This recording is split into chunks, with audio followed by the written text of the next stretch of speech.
Okay, it's probably going to be one of my final video vlogs. I've done my final piece, and I was just going to talk about how I've edited together the ideas behind it, stuff like this. Okay, first, the main kind of image in it. The main film performance piece I repeated 3 times in this. The reason for this is because like time, I wanted it to kind of go around in a loop, almost like how in the lines I draw in a continuous line. This kind of was a continuous loop. Obviously it's not, it just loops 3 times. But then the main reason for this was, in the end, I actually probably did more on the sound editing than I did on anything else, and I mean, it got so complex, and I basically used one sound clip that I recorded in the end of the scraping the scissors against the chalk.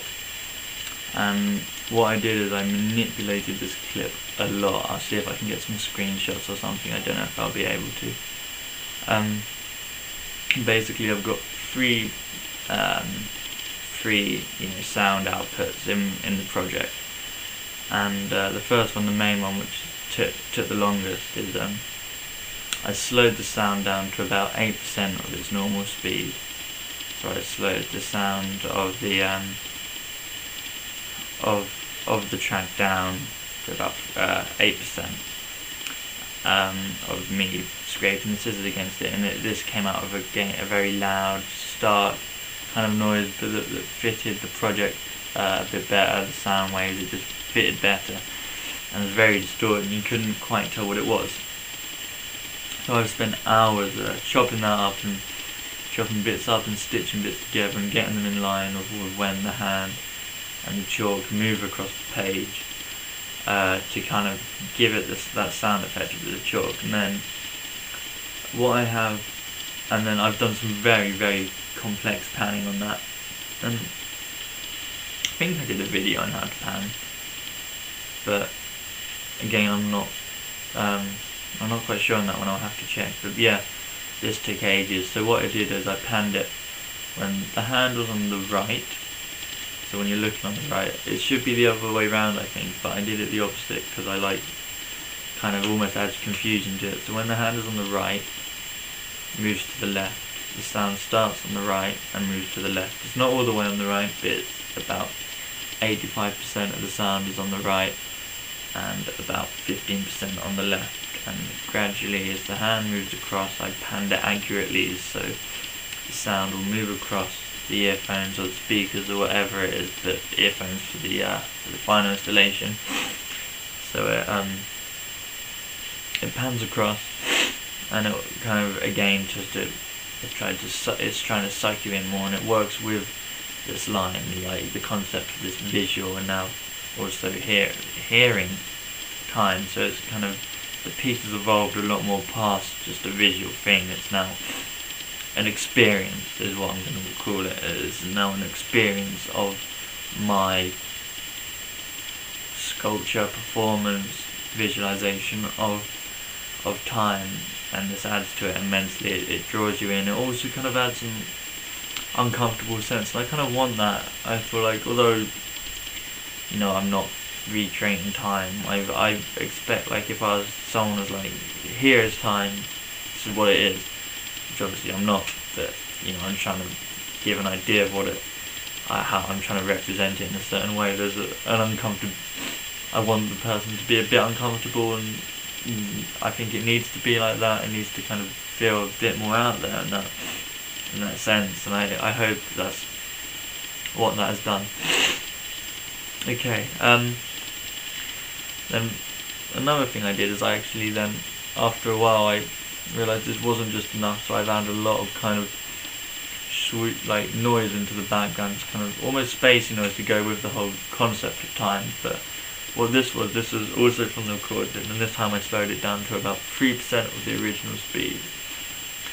and oh, it just sounds incredible. You just get the weirdest sounds and patterns in the sounds, and it's just beautiful. And this originally was just meant to kind of fill in the space between the ones that I'd made while I was for when my hand was moving across the page, so for when I was drawing. But it became more than that, and it became more than just a background noise, and it really adds to the piece and this whole kind of thing that I've been looking at to do the black holes and time, and it's repetitive, it kind of swirls around in motion, almost how the film goes around is almost meant to be like that. And this also pans from place to place, but also I work on the volume for that, so at the end it gets louder. Speaking of which, I craftily panned it on the one above the first track, so the time between it takes the sound to get from one ear to the other ear gets slower until the end, until both ears, it has the same amount of volume in both ears. Okay, and then the last track that I worked on was because I was going to completely get rid of it, but I chucked it in there just to see what it was like, and it is the original track of the scissors scraping against the chalk, and I panned this pretty much completely to one ear, and it's very there in the background, just there, but you can hear it. It's just kind of like a little scraping.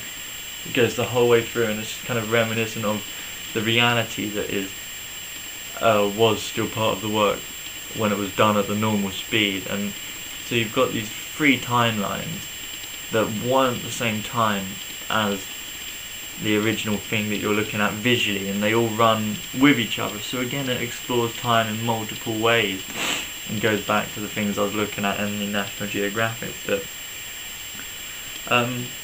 yeah, so it's, I'm trying to explore these multiple timelines throughout just drawing this one line, and that's what I've been that's what I've been working towards, and I think it has come together relatively successfully now. The exciting bit that I've kind of just did on the final piece was it plays 3 times, and there's these 3 tracks, and each time it plays, one of these tracks disappears, leaving you more silence, and again meant to pull you in, but